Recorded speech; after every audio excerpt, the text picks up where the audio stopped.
I play this little game in my head where I say, what if you have an A&R guy coming to visit you in an hour from now, and he's gonna listen to this track? You're gonna try to play a finished project. What is most important? In today's episode of Behind the Beat, we are talking to Mikas, aka Djuma Soundsystem, who's an Afro house producer from Norway. He's released music on Get Physical, Kidball and Soul Selectors, and he has produced music for movies and ballets. And for the past couple of years, he's actually managed to tour the world and play his own music, which I think is way fucking cool. In today's episode, we talked about how he got into the music industry, the downsides and benefits of being a duo, and how to effectively collaborate with other people. We also talked about the struggles of finishing music and what can actually help you finish your tracks. So if you're struggling with finishing your own productions, I think this episode is definitely for you.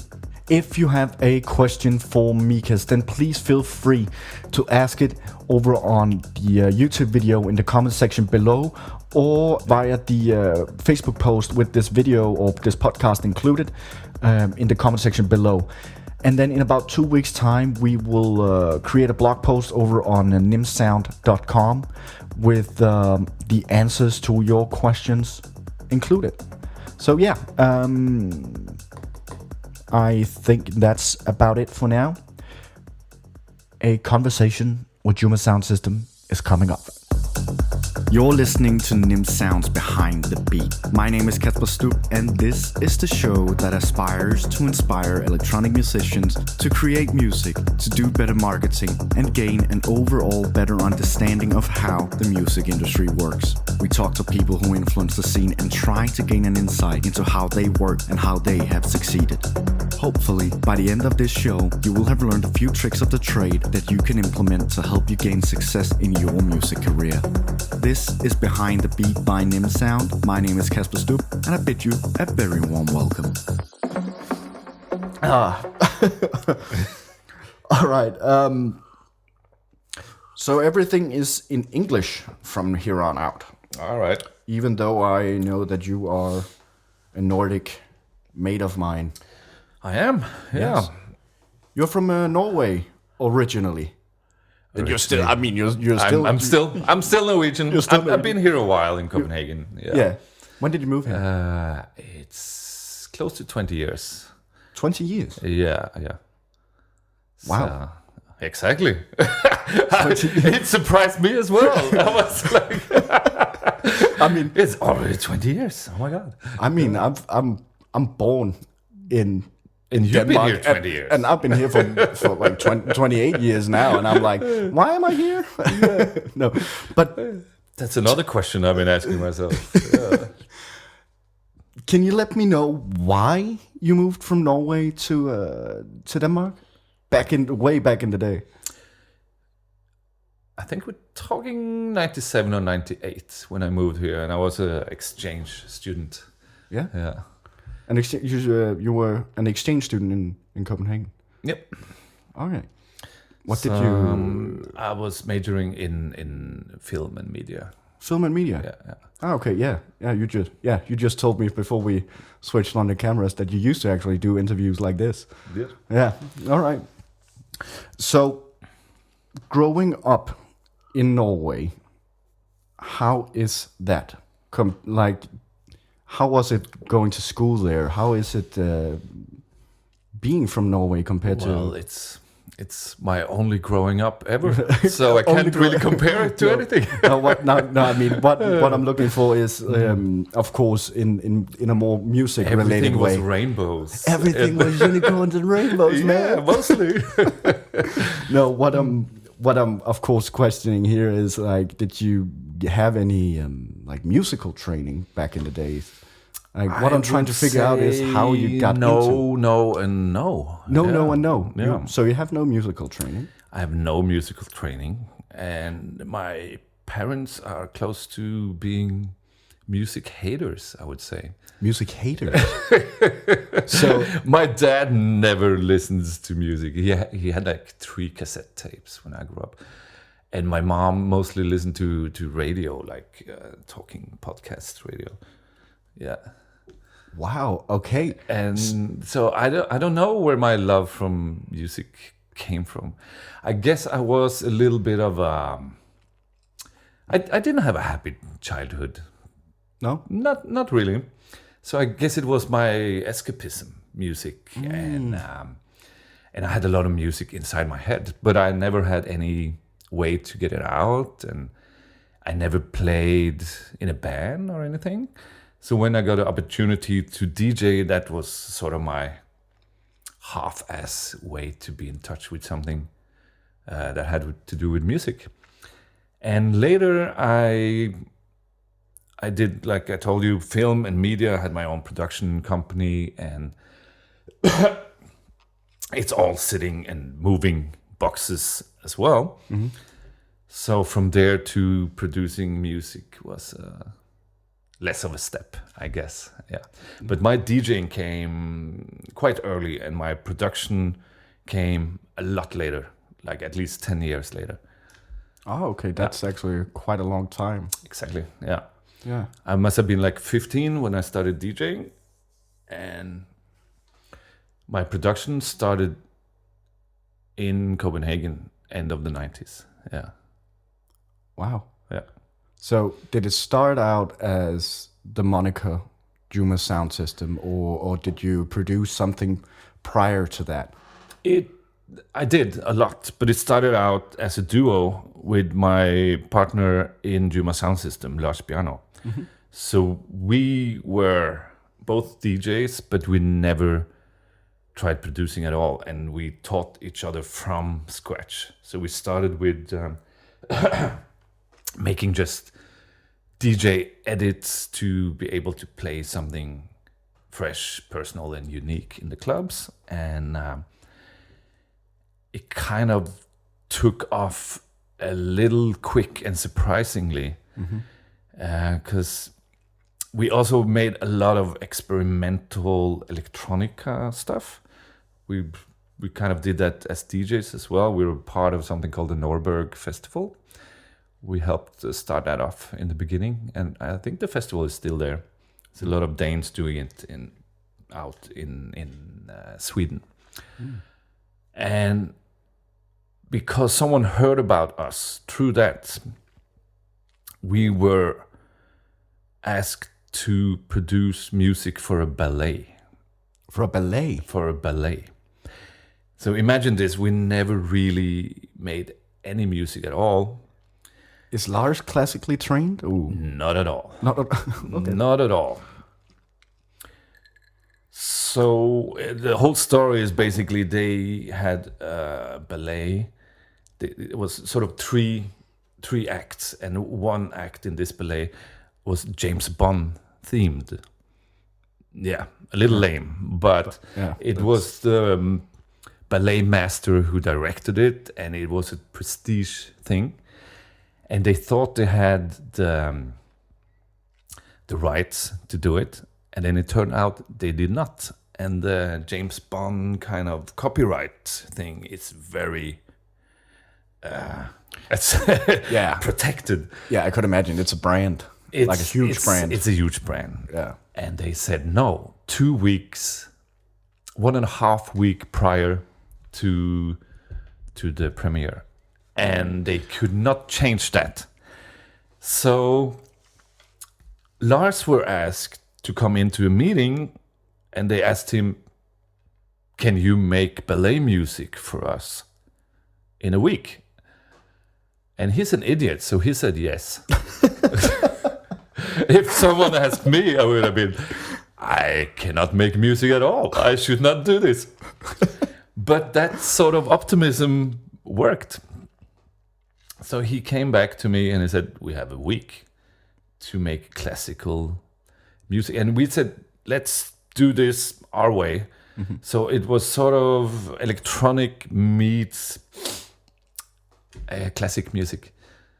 So we went up to my attic and we found a classical record.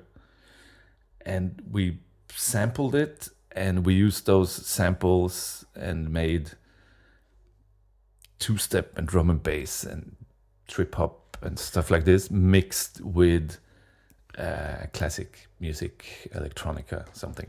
Yeah. For a ballet. Ballet. That's amazing. And we didn't sleep for a week. And no, there was probably a lot of time pressure if they assumed that they could use the James Bond theme for it. the thing is, they rehearsed the dance for half a year, more than half a year. So the dance was there, and you could not change it. So we got it on video. We were watching it, and it was like, oh, there's a pirouette. Okay, let's make something go blim. And so we made the music to fit their dance. Wow. And without any classical training. Without any training at all. But when was this? Like, do you remember? Like, this was the very end of the 90s. Yeah. Very end of the 90s. Wow. That's so we had a big problem when we were supposed to test it out. Their whole system, their electronic system, had to be rebooted, and there was all the test audience left because it took forever. So we were making the sound with no people in the room. This was the Royal Ballet. And we didn't know that much about sound. We didn't know anything about anything, to be honest. So we tried to make it the best as we could, recording to that room. And it turns out people take a lot of top. So the bass was heavy. It was very bass heavy when we had the real premiere. And the Queen showed up, and she's sitting up there just by the speakers. Her hair was blowing in the bass wind. Yeah. It was great. So your music were actually performed by like in front of the Queen. In front of the Queen. The Queen gave us flowers afterwards. Oh. Yeah. And I was the black sheep of the family, and my dad came down, and all of a sudden I'm getting flowers from the Queen. And how did he go from that to this? That's oh man. Yeah, but you mentioned that Djuma Soundsystem started out as a duo, and you mentioned that Lars were kind of an idiot for saying yes to this project, and you were sort of. I wouldn't say yes, but I'm really happy he did. Yeah, we learned so much from those mistakes we did, and we did a lot of mistakes. So. We made a lot of mistakes, yeah. A lot. Like, what are some of perhaps the benefits of being a duo that you see, or that were like being a duo back in the day with Djuma Soundsystem? What were some of like the benefits from it? There's lots of benefits from it, and still today I try to make a lot of collaborations because I love working with other people.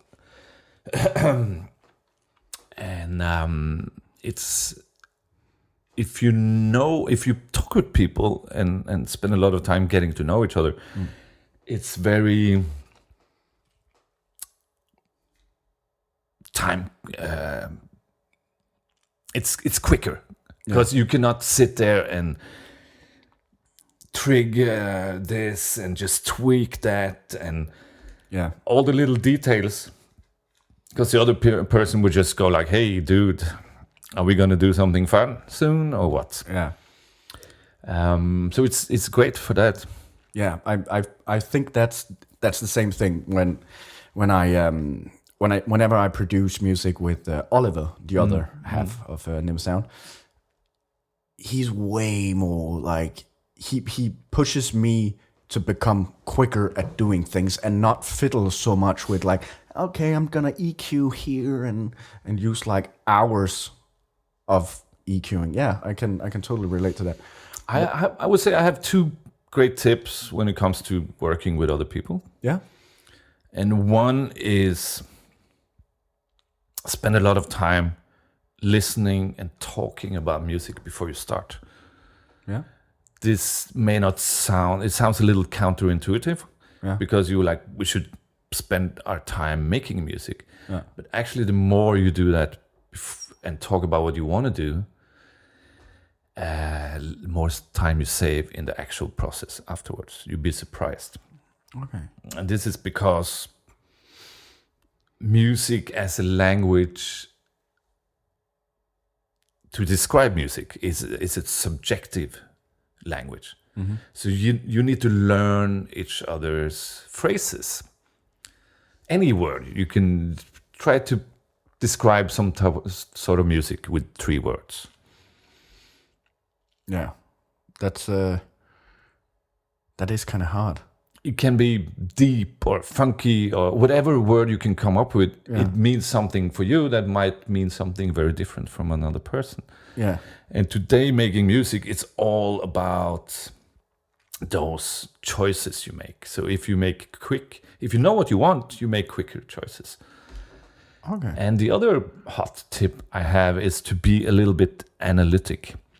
So when you work with someone, your job is to see what their strengths are and try to pull on those and try to avoid their weaknesses. So listen to the music they made before, and you go like, this guy, he makes some great melodies. Yeah. His beats are not exactly what I like. Maybe I can contribute more with the grooviness of the beats, and I can push him to come up with a melody that goes well with it, and so forth. Yeah. So, and this is a skill. It takes a lot of time, but one of the things I'm most proud of is I think a lot of the collaborations I made other people make some of their best work with me. That is quite a unique gift to have, to be able to like pull that out of people. Like, it's not a gift I have. I had to work on it. You had to work on it a lot. You have to think about it deliberately. Yeah. Okay, so it's a very deliberate thing. Yeah. Oh, yeah. Okay. What are some of the perhaps? You mentioned that you've done a lot of collaborations previously. True. And you've also been in a duo for many years. What are some of like the least productive things? Like, what are some of the downsides to being a duo and to collaborating? Because I can sometimes find it a bit hard to compromise on an idea. And I think when you're collaborating in regards to a track, I think there's a lot of compromising, or at least in my very limited experience. Well, first of all, the longer you produce music, the better you get at killing your darlings. Yeah. So instead of spending so much time discussing what to compromise, you simply say, okay, maybe you're right. Let's just save this, start a different name, you 28B, and then you continue on 29. And you say, okay, let's try it your way. If the other person say your idea is not super great, chances are he's probably right. But the downside or the benefits of working alone is it gives you much more time to go into depth and just experiment and try to make mistakes, and sometimes something cool comes out of it, right? So maybe you can go back to that one and try your idea. Maybe your partner didn't understand your idea because the preset you chose were a bad one or something, you know? Yeah. So he was definitely right about it not being good as it was presented to him at that moment. But if you worked on it, maybe you can present it to him so he understands what you actually meant by it. Now I forgot the other question. Yeah. Damn it, I think I forgot it as well. Rewind. Then it can't be that good of a question. Probably if not. I forgot it. Yeah. So you were a... Oh, yeah. So do you remember? Yeah, I kind of do. What was it? So if you took my advice and talked a lot about the music you want to make before you even started, you come up in less frequent you be in those situations where you start to, in the middle of the process, start to discuss what you really want with this. Yeah, okay. And you and Lars had a lot You and Lars had a lot of time spent listening to music together, right? Like it was second nature to us. In the end, we spent so much time together making music. We didn't have to communicate like you have to do in the beginning. It's just like, okay, and you do. No, you do this, I do that. You try something, and the other person go like, no. Let's spend our time on something else. You be like, okay, I trust your opinion on that. Yeah, let's do it. Yeah. Okay. Yeah. So my question is, do you miss being a duo? Do you miss being two? Because you've been like, how long have it just been a solo act, or how long has it just been you? It's already been 7 years, so I kind of forgot it a little bit. Yeah. How it was being a duo. Yeah, like you say, everything has its pros and cons. Yeah. I miss the company when I'm out touring. Yeah. Also, someone to share your experience with. When I come back touring as much as I do, people don't want to hear about everything I do. It's just too much for them, So, but if you want to sort of hear the bullet points. Exactly. Right. Yeah. Yeah. And two of those you bought already. So, but if you travel with someone, you have all those experiences together. Yeah. But I also like traveling alone, because then you're the new kid in class. You have to behave. You have to be friendly. If you're two people take a little more distance, and you're a little more socially secure, and you don't need other people. If you're by yourself, you need other people. Yeah, you need to talk to. Yeah, I can see that whenever we're recording Nim Sound TV episodes. I can see that because there's always like this backstage party, as you know. Yeah. And I can sort of see if the people are in a duo or consisting of more than one. They behave quite differently, right? Yeah, they behave quite differently, and they sort of lock themselves in a corner. Exactly. And don't really talk to anyone. Whereas if it's just one person, man, they are outgoing. They're talking to everybody, and yeah. I met a lot more people that I can call my good friends after traveling alone instead of a duo, for sure. Yeah. Is this part of the reason why you like love traveling so much as well? Not just the music? Like meeting new people? Because you strike me as sort of a people's person. You strike me as sort of...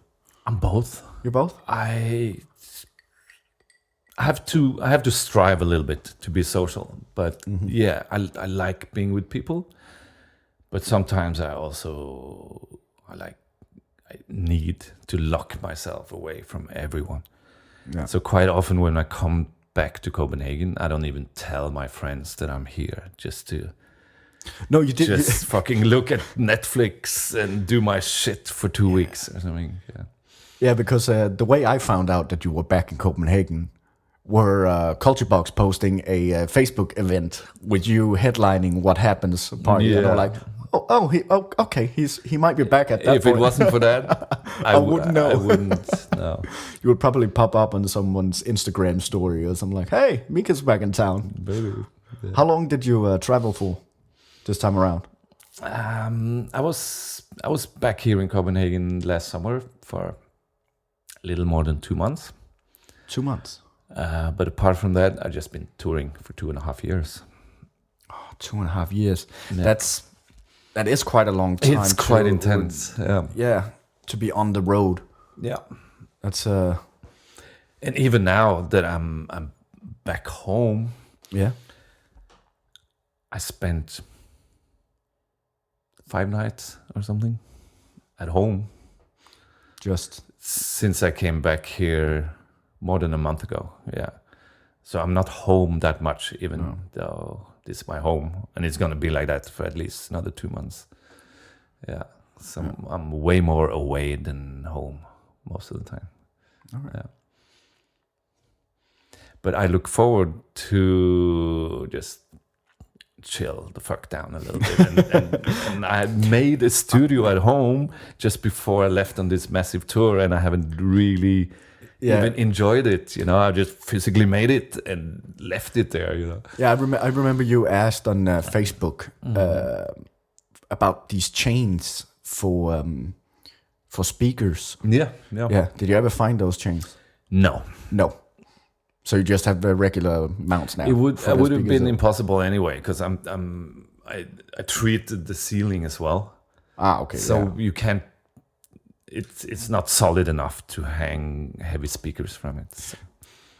You built your studio and then you went on a world tour. I did. Yep. So now, great timing, I'm back to my baby soon. Yeah. And I look forward to coming back and getting some studio time, because I'm not great at producing while on tour. Some people are. I'm either sort of guy. Yeah. If I make music, I like to do only that. And just shut off my internet and go deep. Yeah. So you're not really a producer who produces music on the go, or? Not really. No. I wish I was. I watched the interview with Christian, the first one you made. Yeah, but he's super on the go.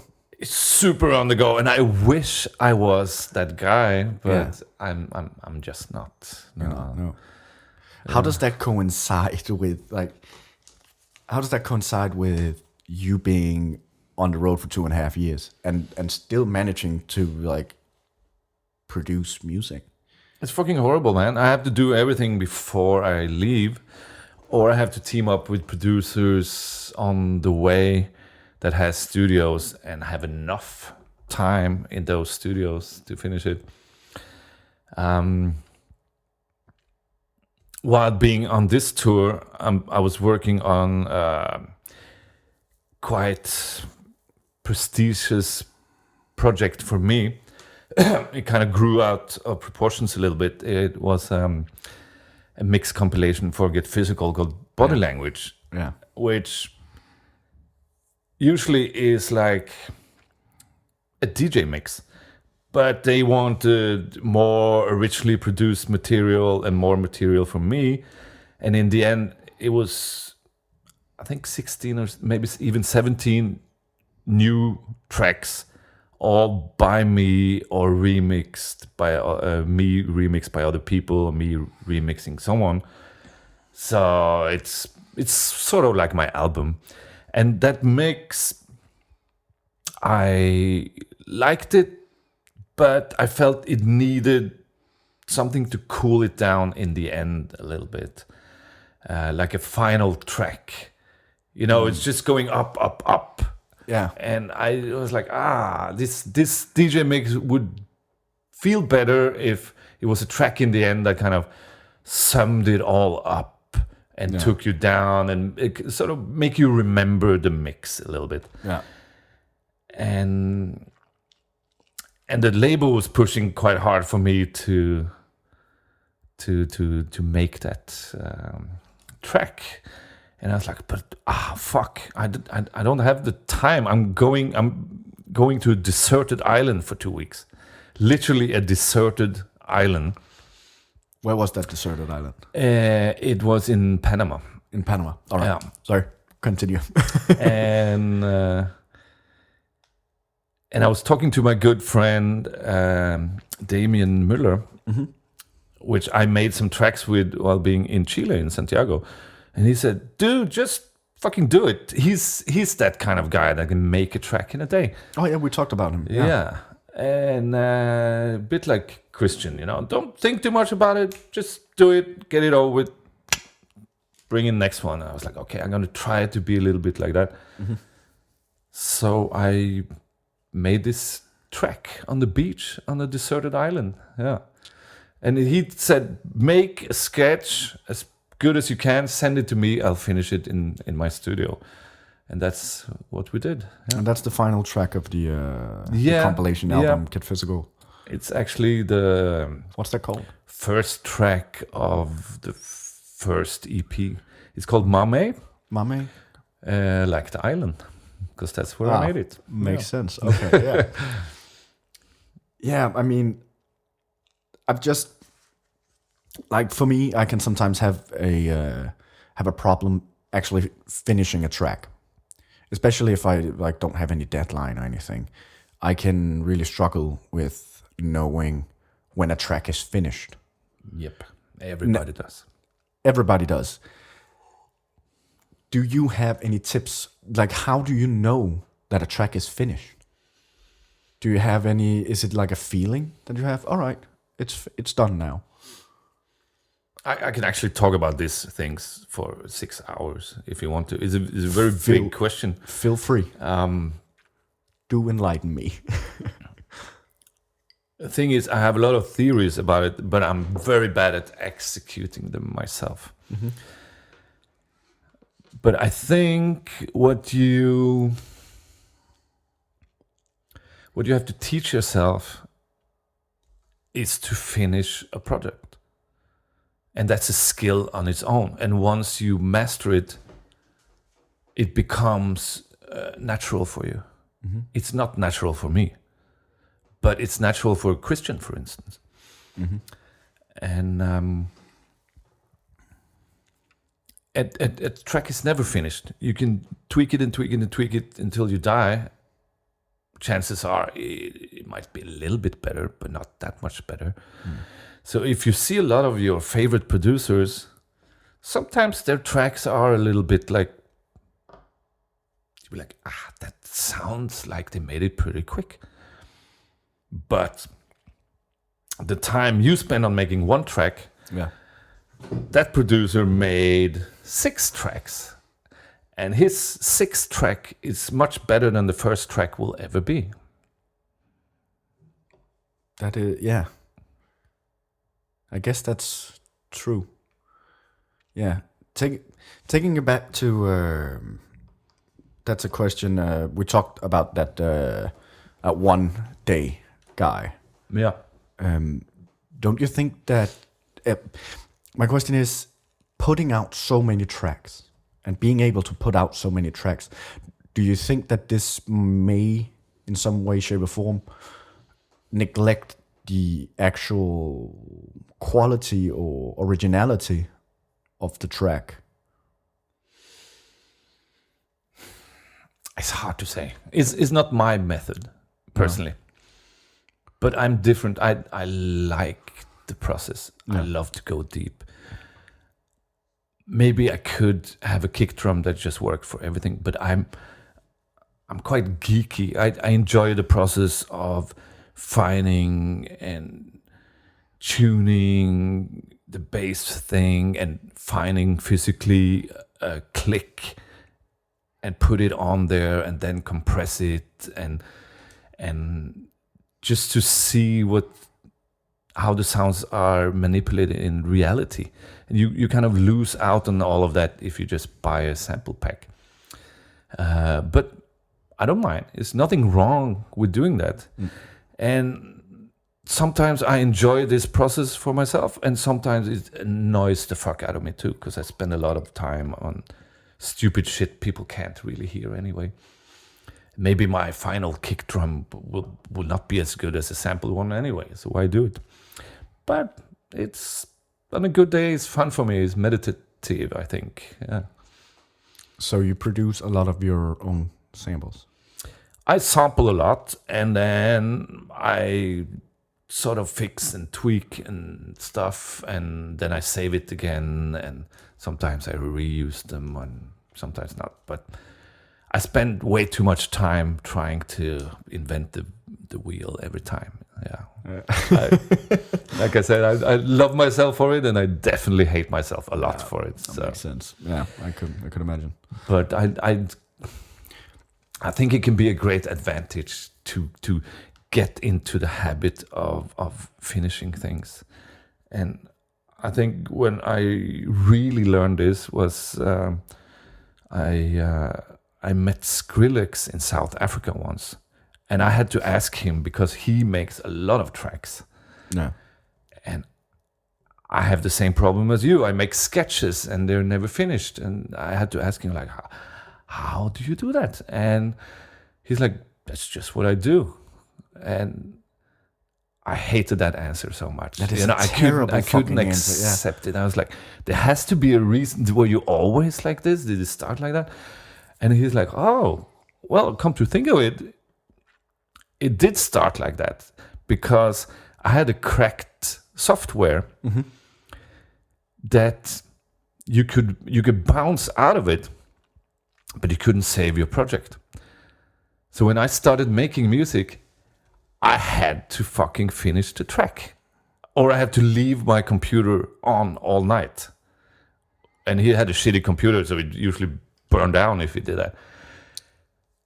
So he got into the habit of you start something, you finish it. Maybe it's not the best track in the world, but it will be better. The next one will be better. And that is actually quite a smart idea. You can try it for yourself as a dogma to see. What I sometimes do for myself is I play this little game in my head where I say, what if you have an A&R guy coming to visit you in an hour from now? Yeah. And he's going to listen to this track. You're going to try to play a finished project. What is most important? Yeah. It's not to tweak the kick drum. No. It's to maybe make it sound like a track, to make a melody that works or something. And I think sketching out beforehand is definitely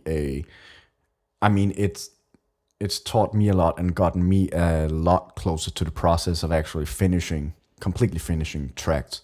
Sketching out? Sketching you out. Have some loops, then you just start to then I just arrange them. Yeah, and find like placeholders. I know that, all right, this clap is not going to be the final clap, but it works for now. Exactly. So you get the general outline. And I talked to a friend of mine who is an actual artist, but a painter, and he draws and stuff like that. And it dawned on me, like, you never hear about a painter who just paints like a portrait without first sketching out, okay, where is the nose and how is the proportions of the eyes and stuff like that. So why not just duplicate that onto like a music workflow? For sure. I mean, you can say deadlines are your biggest friend because you also have ear fatigue. So if you listen to a loop long enough, it will sound natural. If you just start to bash it out, chances are when you introduce that snare or whatever, you hear it quite immediately if it doesn't fit. But if you just sit with the loop, it will sound like it fit, and you spend 2 hours on something that doesn't fit. I've begun bouncing out the tracks as well, like committing to like actual audio. That's a good idea. Yeah, like playing a synth for a little while, like maybe 15 minutes or something like that, just tweaking it and being like, okay, it would be cool if the filter opens up and stuff like that. And then take that track and simply bounce it out and then work with that audio. Because I think committing to the things, I think like putting limitations on yourself may be a somewhat good idea. Sometimes it might work. I got this new soft synth now that I kind of like the sound of it. What's it called? June 3. And it doesn't keep my preset. Also, you have to tweak it every time? I have to tweak it every time. And it's the same. I can do it and I can bounce it. But if I just keep the MIDI, everything is lost. And that is back to Skrillex kind of thing. Yeah. And I was like, part of me kind of loved it, you know? It gives that deadline kind of thing. Yeah. It's you can't just dick around and like, oh no, do it next time, because But you told me that you feel that it's kind of meditative to actually like go in and tweak these samples and create your own samples. You told me that you sample a lot. Yeah, I do. Are all of your drums like samples from your tour in Africa and stuff like that, perhaps? Or I mix it all up. It's like some of it's musicians I recorded, some of it I just sample CDs, or I hear a track I like, I steal something from that and twist it around, and yeah, it's multiple sources. I just try to stay away from the obvious ones sometimes, like if you make tech house and you sample from a tech house sample CD, there's nothing new coming out of that. Maybe it's more interesting to sample from a reggae or a Balinesian one. You know, it's a lot of different ones to take from today. So the options are kind of endless. I remember the track with I can't remember the name of the track. I'm absolutely piss poor with names for tracks. I look when I DJ. I look a lot on the artwork. But I remember the track you made. The yellow one. Yeah, exactly. I remember the track you made with King Ayusoba.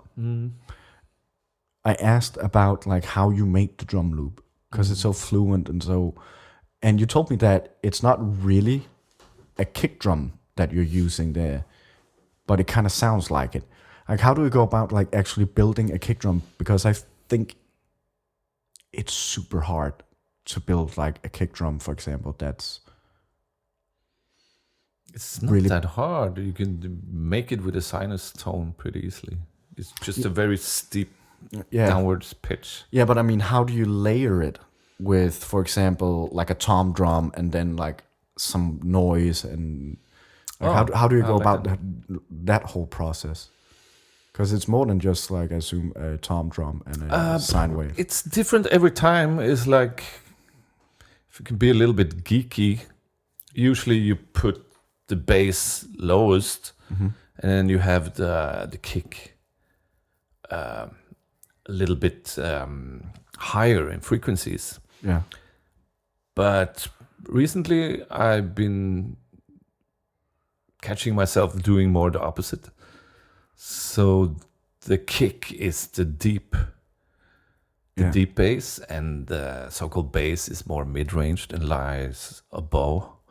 Oh, okay. Yeah. Oh, that's cool. All right. Because you don't want those frequencies to battle too much, That's true. But this exact track you asked about, it doesn't have any sort of kick drum. It's just the original drums, which sounds African, but they're actually some Indian guys who recorded it for me because I made a Bollywood track and I ended up never using those drums, but I always loved them. Yeah. And then I had King Ayasoba in my studio and we played some different beats and he was like, oh, I like that. And I was like, I think I expected I would later on put on a kick and hi-hat or something, but we never did. And I sold that track to Crosstown Rebels. And it's actually a house track that doesn't have a kick, it doesn't have a snare, it doesn't have a hi-hat. But it's categorized as that, or still sold at house, but all right. It's even trioletized, so it's not even a steady 4/4 beat. So starting out projects, how do you go about it? Like, do you have you mentioned earlier that you had a lot of music in your head. Do you have like a general idea of where you want to go with a track before you start? Or is it just sitting down and, all right, let me start tweaking a hi-hat or something like that and see what comes up? Like, how do you go about because it can be kind of daunting opening a new project, a blank slate. I love that feeling. You love that feeling? Yeah. I love that feeling. It's a luxury feeling for me because I have 10,000 things I should have been doing. So quite often it starts with just a drum loop or something, and I always start with the beats if I just start with a clean slate.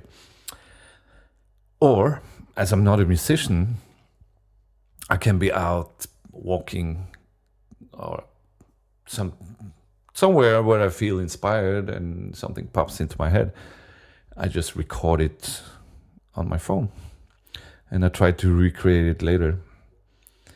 Okay. Or I don't use it for anything and I make this drum loop and like, what can I put on top of this? And you can flick through what you recorded earlier and see if you find some inspirations there. Okay. Yeah, it sounds... I don't want to play it for anyone ever. I'm too shy for that shit. It sounds horrible, but it might make some sort of meaning for me, you know? It's I hate listening to it, but it's fun. I could imagine I would. But you record these snippets on like the street, walking down the street or something? Yeah. And I started to be less and less shy about it because you're always with people. I would be super and shy. And you're like, fuck it. Boo, bam, boom, boo, shoo-poo. Yeah. Oh man, I would be tiny. It's horrible. It's horrible. Yeah. Oh. You can go into a corner somewhere.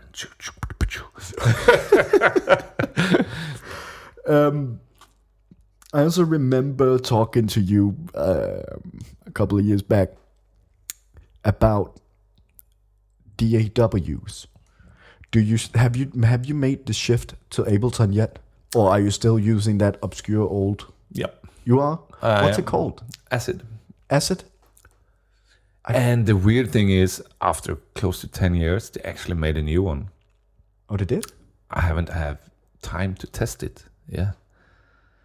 So there's an update in 64-bit, and I haven't even had time to try it out. Yeah. But why are you sticking with that old DAW and not like modernizing your? Part of me want to. Another part of me is like, I just have to finish this first. And I'm an old dirty bastard by now, so to learn new tricks might take a little bit of time. And what I do now sort of works. But yeah, in time I would love to have that extra time to learn something new. But I think I have to do it parallel. I think I need to do my shit a little bit longer and then maybe learn something new on the side. Yeah. I don't have any good excuses. Shoot me. So do you then still stick with a lot of the old plugins that you use from when? Like, of course, you've gotten a lot of new plugins, I assume, since. But are you still using a lot of like old school plugins for producing? Not that much. Not that much. No, quite a few. Some I do. Yeah. So in the sense of the DAW, you're using an old DAW, and in the sense of like new VSTs and stuff like that. Yeah. I just found a program that could encode the 32 bits into 64. Yeah. Yeah. No, other way around. The 64, they can degrade it to a 32 compatible VST in my DAW. Okay. Yeah. Yeah. Okay.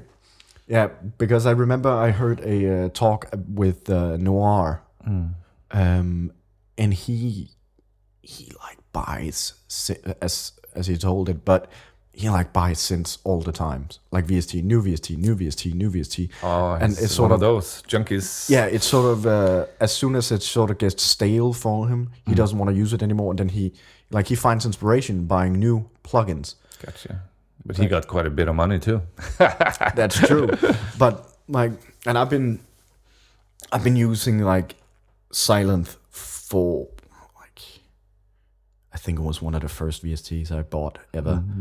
And my question is, do you think modernizing your VST collection and like getting new VSTs are super important, getting the latest and the greatest? You get lost in that shit. I get lost in that shit all the time. If you ask any producer about hot tips, they will always say, get really good at using a few VST plugins and soft synths and stick with that. You're much more efficient. But I don't. I do not at all. I have to try all the latest shit. Yeah. But speaking of soft synths, I quite often go back to some of my old favorites, like the Arturia CS80 and ARP 3400, whatever, and Native Instrument Monarch, the Diva. Yeah, there's some favorites that you just, okay, I need that warm sound. Where do I get it? A lot of the new VSTs, they're very big and bright and strong and very, very stereo. Yeah. And very digital. It just gets a little too EDM-ish for what I want to do, I think. Yeah. So do you still use a lot of like your old hardware synths? Or? No, I'm not a big hardware guy at all. I use some, but hardly any. Yeah. Oh, okay. Yeah. Did you start out by using hardware or no software? No, it was software all along. Okay. Yes and no. I would quite often I would make something in MIDI, and then I would go to a friend of mine that had real hardware, and he would record it. Ah, okay, yeah. Yeah. So I would collaborate with people, and he would be a proper keyboardist that could play it much more than I would. Okay. I want to talk with you a little bit about, again, touring the world, and in particular, how to sustain a living while traveling. Like, do you sustain a living from purely the DJ gigs, or are you doing something musically on the side as well? Or I've been living from making music and DJing my whole life, more or less. Yeah. You have? Yeah. Wow. I think that's the dream life for a lot of upcoming musicians. Well, compared to a Scandinavian, I do not make a lot of money. Oh. So you have to be willing to make that sacrifice. Yeah. I kind of grew up poor, and then I was a student for many, many, many years. And so I think I learned how to live from less. So, yeah, of course, I rent out my apartment. I own an apartment. And that money sort of, it keeps my head above water, more or less. So I don't have to DJ like desperately when I'm on tour, but I like to, and I see what happens. And usually, yeah, I've been working every weekend. Do you do anything to like create? Of course, you got like this passive income of constant royalties from like your releases, but you mentioned that you That's not a lot, though. No, I assume it's not a lot, but. Do you mentioned that you made like a track for a Bollywood movie. That's some years back now, but it was not a Bollywood movie. It was an Indian movie. An Indian movie. Indian indie movie. Ooh. And it had quite a bit of good music in it, Yeah. But I made a real Indian song for that. 2, actually. So I collaborated with a guy writing it, instrumentalist playing it, and a vocalist singing it in Indian. So I was part of that whole Bollywood way of making music, and it's very fascinating to me. That is kind of, because I assume it's a different way of working rather than sitting down and producing like a club track. I assume you have like to have a completely different mindset in regards to sound design and layout and everything. Yeah. But yeah, I mean, they chose us. I was still with Lars at the time too, because they wanted a little more Western sound. So we had a little modern element to it as well, as most Bollywood music do today. Anyway, it doesn't sound like in the 70s, because when you think Bollywood music, yeah, you sound like that very high-pitched female vocalist and stuff like that. None of that exists anymore. It sounds more rock, poppy, hip-hop-ish, R&B-ish now. Yeah. So,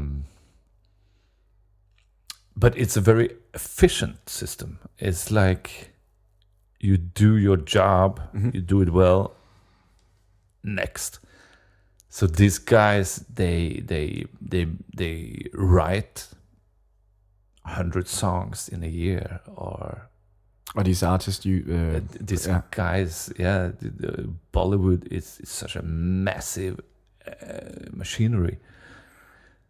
So if if you're good at something, you do it a lot. Like they're not lazy like in the West, you know. Not like you and me. Nope. No, but when traveling the world, you are keeping sort of the cost low, I think. Do you live at hostels and stuff like that? Or do you live at people? Do you live at people's house? A lot, yeah. You do? Yeah. How do you find these people? Do you just show up in the airport and start asking around, or? No, never. I just been doing it a lot, so I sort of have friends all over the world by now, and sometimes it feels natural to get a couch somewhere. Yeah, and if not, maybe I do a cheap Airbnb, or quite often I'm in a beautiful, more summer holiday-ish place, and you rent a little beach house or something. It depends where I am. Yeah. But it's incredible how friendly and inviting people are all over the world. And it's been warming to see. It must be an experience really like none other, traveling, getting to travel the world for like 2.5 years in almost a row. I mean, when you hear it, everybody goes, wow. Because when people think about traveling, they think of travel like they do. Like they're just tourists and they just eat a lot of fancy food and get suntanned on the beach, which I do quite a lot of. But I also have to work while I'm on the road. So I just live in the city I'm at quite often. Yeah, and then you work from that city. So I don't have time to go and see the Eiffel Tower or whatever every fucking day. I have to spend 8 hours sitting on my laptop somewhere that I wished I could go outside and be a tourist instead. Yeah. Okay. That's nice to know. Do you like getting bookings around the globe? You do have a booking agent making sure of that, right? No, quite a lot of it I do myself. I have a main booking agent here in Europe. Yeah. And then I collaborate with, maybe I have an Australian one, I have an Indian one, South African one, blah, blah. But quite often I just do it myself as well. Okay, so you just write to like your network in, I don't know, Brazil. Hey, I'm going to be in Brazil from these dates. Sort of. Can you? Yeah. Okay. That's I'm not big enough of an artist that someone in Tokyo will ask for me and bring me over. Sometimes it happens, but very rarely. So the trick is to, if you ask for flight shares, a lot of people are gonna back off because they don't want to be the only club paying for the whole trip over when it's far away. So instead, I buy this around the world trip, which also saves a lot of traveling and the carbon footprint quite a bit. Mm-hmm. So I just go slow by slow over the whole world, and I tell people, like you said, hey, I'm going to be in Central America in January and February. Can we make something happen? And the more you do it, the more it snowballs, and you can come back to those clubs you played in the past and so on. But it must have been a lot of footwork doing it the first time around you did it. For sure, yeah. How long does it take for you to actually plan out a trip like this? You can't. You have to do it while on the move. On the move, because usually clubs, they book 3 or 4 months ahead, and not a lot before, and definitely not at all after. So you just have to gamble and say, hey, if I'm in Central America in February and don't get some gigs, maybe it's not the end of the world. Perhaps not. No, yeah. I usually I do get gigs. So I like traveling. It has to start there. Yeah. If you're not curious and want to travel, it's this is not a job for you. So. Are you the places you're at?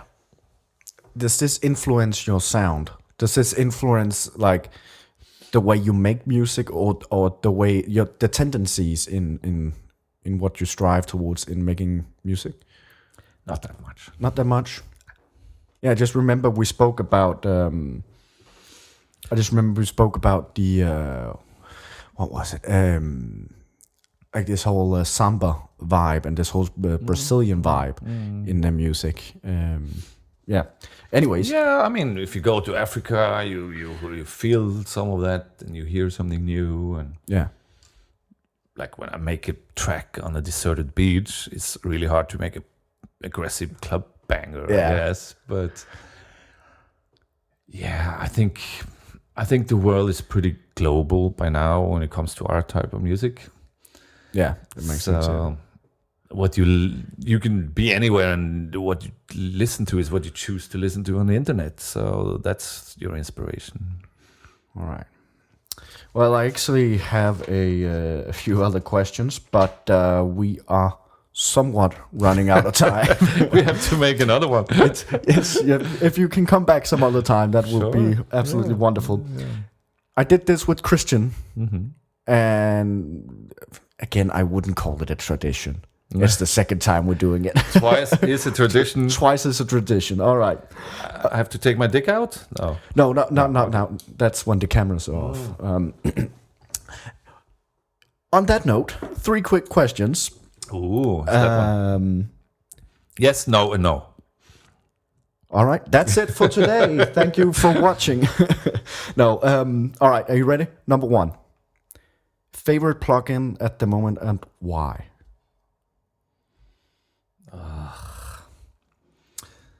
He made this kind of a delay thing called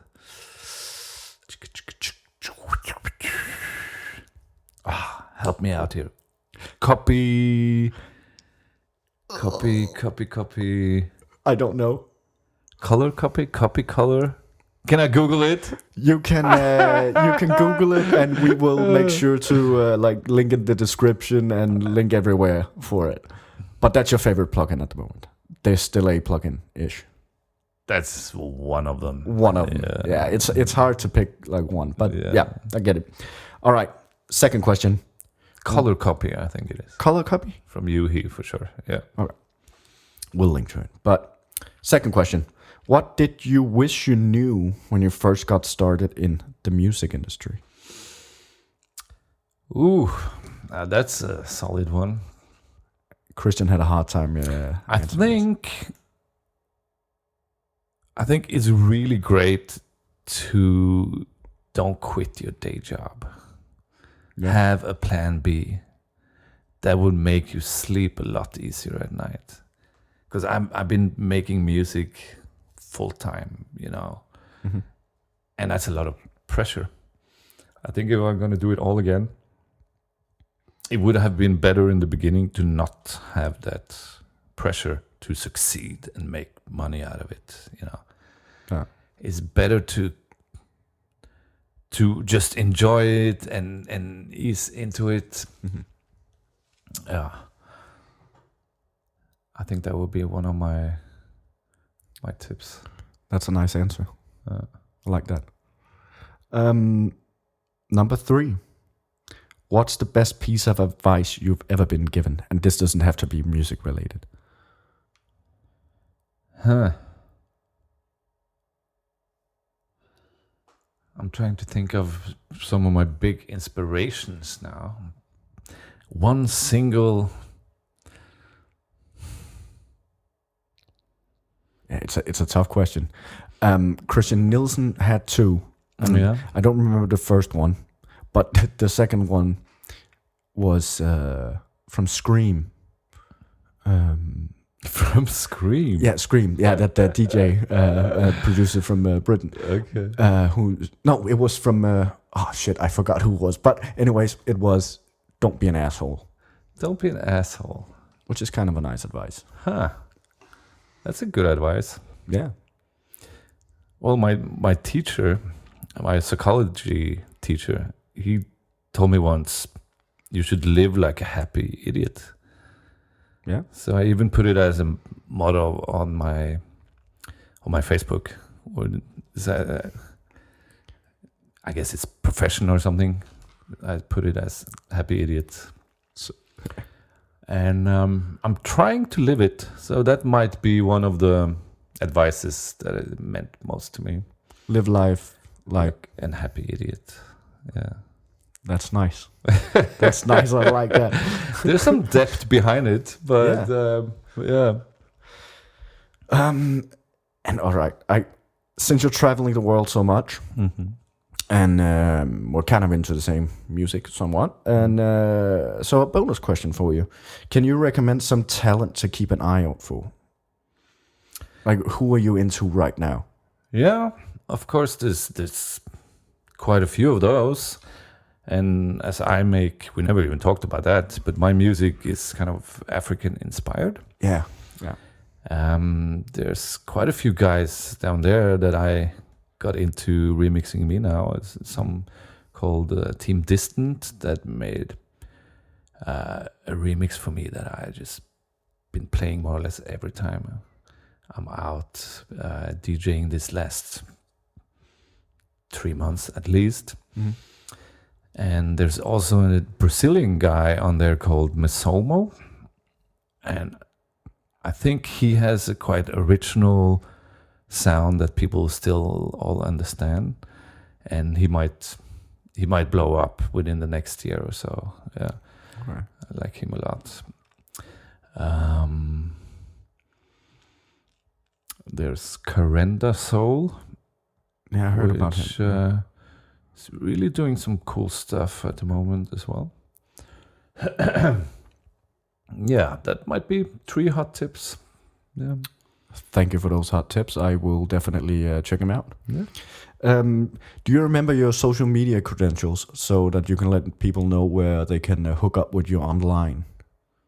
It's Djuma Soundsystem. Djuma Soundsystem. Yeah. All along Facebook, Twitter, SoundCloud, all that. Yeah, and I'm making a new homepage now, so it's djumasoundsystem.net. Okay. But we're of course gonna link to everything, everywhere. Yeah, that's it. Thank you for coming. Thank you, sir. Pleasure. I truly enjoyed my conversation with Mikas, aka Djuma Soundsystem. It was so much fun to hear about how he's managed to produce music for a movie and a ballet without any prior musical theory or knowledge, which was kind of a cool feat to pull off. That was cool. I also found the tips on how to finish tracks very helpful, as this is something that I struggle with a lot myself. And I know a lot of people out there are struggling with it as well. And yeah, I would actually really like to, or really love to hear what you found most helpful about this episode. So hit us up over on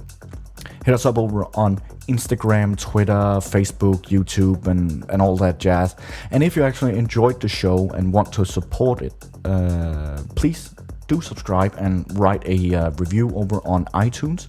Or you can text a friend telling him about the show. Like, I don't know, the host is kind of an idiot, but the guests are always kind of cool. Yeah, so that's it for today. Don't forget to keep at it and stay passionate. And I will see you when I see you. Bye.